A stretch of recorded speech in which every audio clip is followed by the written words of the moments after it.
Kirby, I mean, I know it must be disappointing. What's it feel like to be part of such a momentous match? You know, one that people aren't going to forget in a hurry.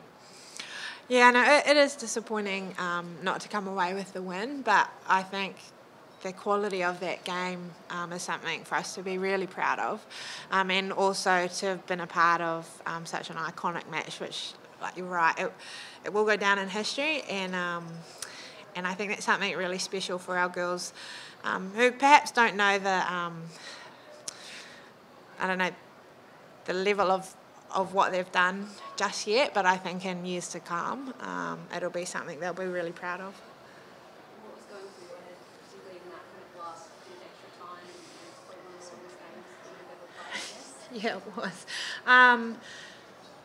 Just sort of just trying to tell the girls to just hang on, and I think in comparison to our first game, it was as a display of awesome rugby, and I think the girls really represented the Queensland red jersey so well. I'm so proud of them.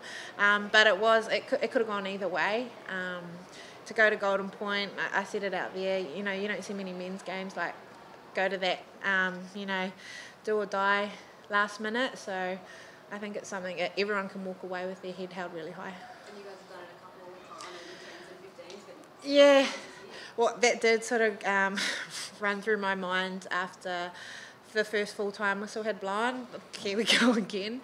But that's okay. We were ready for it. And again, I think it's a display of good rugby, and it's nothing to be too disappointed in at this point. Michael, your reflections on the success of the tournament overall. I mean, obviously, I'm sure you always wanted to get to the final win, but just your thoughts about the success of the first season overall, please.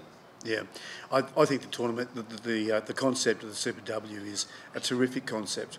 We've got these amazing female athletes out there participating in rugby, and I think what we've seen today capped off, I think, an opportunity for girls in the future who might even be in other sports to have a look at rugby and look at the opportunities maybe internationally with rugby as well, touring and participating in such a positively affirming situation like that final.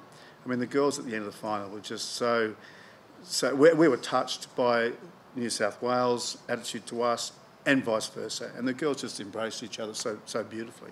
Is there a case for this to be a standalone in future years? Because this year, I mean, the extra time was cut down from 20 minutes to 10 minutes, presumably because there was another match on afterwards. I mean, I know it's nice to play in front of a big crowd and such like, but is there a feeling that perhaps in future you could look at standalone finals for the Super W? I think so, because the brand of rugby they're playing is as attractive as I have seen. I've coached a lot of men's teams. This is my first sojourn into women's coaching, and I think that the brand of rugby they're playing is just as good from a female athletic perspective. They're not men, they're females, but they're just as tough and they tackle just as hard, and they drive in the rucks and they pick and go, and their hands are silky, and it's and their knowledge of the game is getting better and better and better, and that's what also makes them good athletes as well. They're smart, intelligent, athletic women. what would you like to see as the next step for Super W? Yeah, personally, I'd like to see us almost fast-track a Trans-Tasman competition. That's what I'd like to see.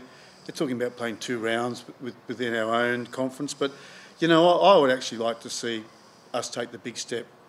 Take it, grab it, and go and play some good rugby over in New Zealand, and New Zealand teams come and play some good rugby over here.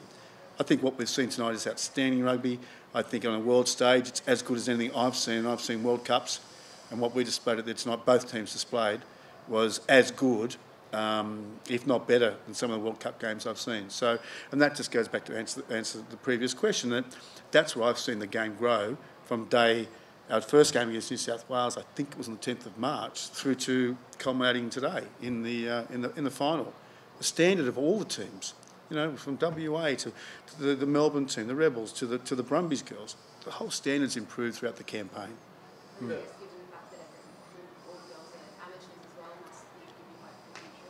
And it's on the record that I think the sooner these girls get rewarded for the amount of effort and time and sacrifices they make, the better it will be. And if we keep playing rugby like that, it's a marketer's dream, I feel, for someone to jump on board and take this moving forward, because of the fact that, we've got a captive audience in not only the rugby fraternity, but with a female audience as well. Yeah.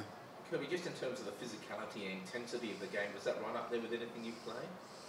With anything I've played Yeah, in the past. previously, Yeah. out what we've done tonight. Yeah. Well, I mean, I've played a bit of women's rugby for a while, and it's definitely getting better. But in terms of physicality, there's massive hits going on out there, and you know, we're not as strong as men, but the technical side of it, and how frequent it is, I think it's right up there. My shoulder's not really in place anymore, and and there are some huge hits going on in the forwards and the back line, and again, I think that just showcases what women are capable in this sport. Kirby, you spent some time in the Wallaroos program as well as Aussie Sevens and New Zealand aspect. Yeah. I suppose the big idea of Super W is helping improve the standard of the Wallaroos at an international stage. What do you think that the length of year campaign and the quality of rugby that's been played will mean for the Wallaroos as we look forward to the next couple of tests this year as well as the World Cup? Yeah, I think what we've done tonight and what we've done throughout this campaign, playing 80-minute games, playing back-to-back, although it was a short season, that's a great base and a great starting point for putting us on that international stage and putting us in contention with those other international teams. It gives us a great competition. It lifts the lifts the level of what we play. It lifts the quality, and I think that'll only go strength to strength in terms of drawing in that I guess acknowledgement and exposure that we really need to grow our game.